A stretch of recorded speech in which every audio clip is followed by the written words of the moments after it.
ஒரு இருண்ட இரவில் வானம் விளிர்ந்தது. பெத்லகேம் என்ற சிறிய நகரில் யோசேப்பு மற்றும் மரியாள் தங்கும் இடமின்றி அலையினர்.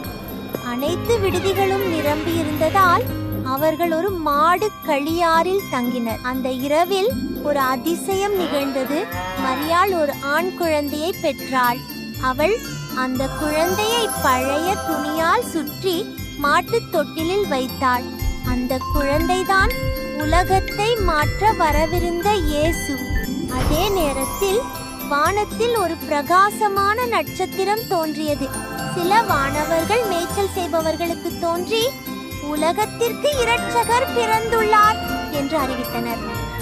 அந்த சிறிய களியாறில் இருந்து ஒரு ஒளி பரவியது. மனித தன்மை, அன்பு, சமாதானத்தின் ஒளி. அதுதான் இயேசு பிறந்த இரவு.